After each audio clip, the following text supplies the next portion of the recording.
Fala galera, beleza? Mais uma vez aí, cara, sentindo com você para analisar nós de Bitcoin, como vocês estão? Beleza? Aí sim, filhotada de baleia, desgraçado. Tamo junto, tá. Vamos pra cima da vacação, dia 1 do 2 de 2023. Estamos trazendo aqui mais uma análise de Bitcoin eterna. Obrigado pela presença de todos vocês aí, se inscrevendo no canal, ativando a notificação, deixando seu like aí também, a sua opinião, que é muito importante pra gente seguir junto. Vamos que vamos. Gráfico do Bitica, cadê você, meu filho? Tá aqui, vamos que vamos. Não mudou nada. Mas ó, de ontem pra hoje, mudou absolutamente nada. Olha aí o que aconteceu. Nada. Nada. Ontem ele deu, segurado no suporte. Hoje está pairando no mesmo patamar. Mais uma vez, os mercados estão querendo aguardar movimentos, né, que vão vir lá do FONC, lá do Fed, né, o comitê lá que vai decidir a política monetária nos Estados Unidos e, né, como vai ser dito isso. É muito importante para poder os investidores sentirem, né, o movimentão da massa. Então, já disse para vocês, né? A gente tem até aqui o movimento da massa que eu separei aqui, ó. Na verdade, deixa eu ver aqui, onde é que tá aqui, ó. Exatamente aqui, ó.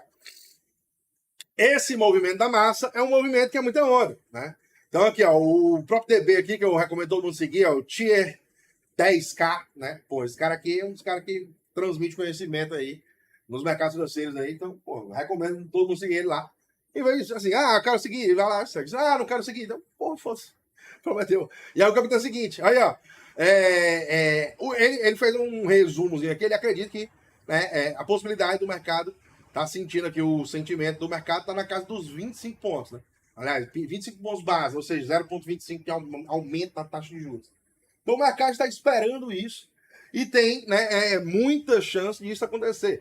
Porque eles só estão dando 2% de chance de ter, né, uma subida de 50%, 50 pontos básicos. Então 98% de chance para aumento na taxa de juros de 0,25%.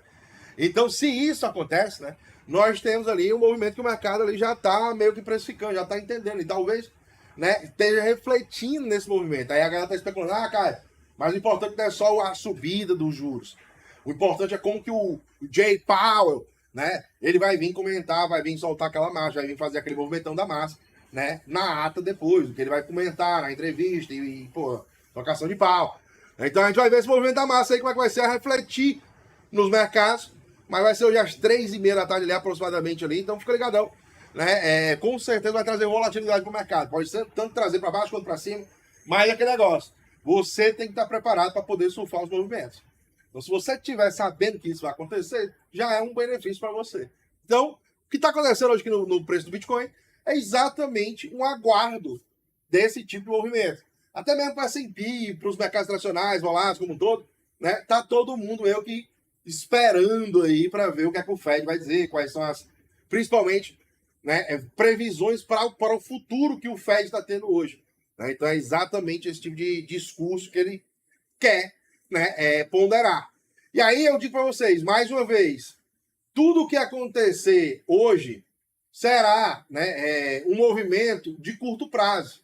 Então, esse pronunciamento do Fed, esse movimentão da massa, que fica aquela sardinhada, brigando, que não sei o quê. Então, assim, presta bastante atenção nesse processo, porque, né, podem ser criadas oportunidades. Muita gente pode ficar espantada, muita gente pode ficar daquele jeitão, né?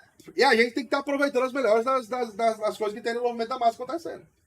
Então, particularmente, estou extremamente interessado em acompanhar como é que vai ser esse movimento da massa agora. Tanto para hoje e para as próximas semanas, acredito que vai continuar esse desenvolvimento do mercado da maneira como que está. Né? Então, esse processo de recuperação, ele começou e ele tende a continuar. Né? Então, vamos continuar de olho, né? E o mais importante no gráfico aqui é a gente acompanhar. Bitica acima dos 19.600, 19.700 agora, né? Está extremamente ali, né, saudável. E não há porquê a gente duvidar da tendência, ok? Então, no momento atual, vamos devagar, vamos sempre, mas, né, cautela, cada um com a sua responsabilidade aí. O principal no ato de você estar investindo é você gerenciar o seu risco. Então, se você tem que entender o seu estômago, até onde ele aperta. Né? Então, se você tem um estômago que ele aperta até ali, então só vá até ali. Então, se respeite, tá ligado? Do ponto de vista de gerenciamento de risco, porque cada um de nós temos um. Né? Cada um de nós sabe como nós conseguimos produzir, o que nós conseguimos produzir. Então, isso faz uma diferença muito grande. no ponto de vista, né, de longevidade dos seus investimentos aí, longo prazo. Né? E aí, a gente tem aqui, por exemplo, ó, o índice do dólar. Pode não ser nada, pode ser alguma coisa, mas ele já está querendo aqui apontar aqui de novo para baixo, testar suporte. Então, nada, né, me surpreenderia, né, caso essa ata dos juros aí que saia do Copom, lá do FONC, né, que é como se fosse o Copom aqui no Brasil, né, basicamente se vier 0,25 e eles falando de uma maneira mais branda e tal, não sei o quê, muito provavelmente a gente pode ver esse índice do dólar aqui perdendo esse fundo. E aí esse índice do dólar perdendo o fundo significa que mais moedas podem entrar numa tendência de, né, expansão. Né? Então fica mais fraco o dólar, né, comparado a outras moedas do mercado tradicional, principalmente quanto o euro, o franco, né, o ien, né, essas moedas aí do mercado tradicional. Né? E quando enfraquece o dólar, a gente vê que esse movimento de enfraquecimento do dólar aqui, o Bitcoin e o Ethereum deram paladões, né? Então é importante que a gente entenda que quanto mais se enfraquece o dólar, mais forte, né, fica a tese para Bitcoin, Ethereum, DeFi e NFTs. Ok? Então é muito importante a gente entender esse movimento da massa, acompanhar, porque na realidade a gente não domina nem controla nada, nós só apenas identificamos pontos, né, e que, né, podem ser pontos bem interessantes com o passar do tempo. Então vamos continuar acompanhando aqui esse movimento do índice do dólar. Eu acho que é um movimento ímpar que está acontecendo. Eu queria ver também a dominância, né, do Bitica. Né? Dominância do Bitica segue num processo de lateralização barra alta. Né? Então ela está num período mais longo em uma lateralização, no período mais curto ela segue numa alta.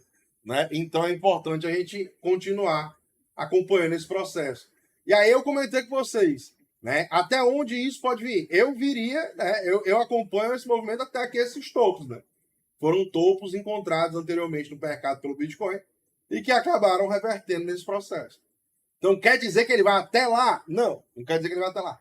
Mas quer dizer que se ele chegar aqui, já falei para vocês, a probabilidade de se diminuir, né, a chance dele sair disparando para cá é muito grande. Né? Então é muito simples você entender que aqui seria um momento interessante, né, para, né, as altcoins de um modo geral. Não quer dizer que agora não seja nessa subida, mas quando chegar aqui, eventualmente, que ele começar a mostrar algum padrão de reversão, perda de fundos e tal, né? Por exemplo, vamos dizer que ele subiu aqui, né? Veio para baixo, recuperou, voltou para testar o suporte, só que aí ele, perdeu o fundo. Então, ele perdeu o fundo anterior. E isso mostra que a fraqueza na tendência aqui na dominância do Bitcoin pode fazer com que a gente tenha um cenário extremamente bullish para altcoins, meus amiguinhos do mal.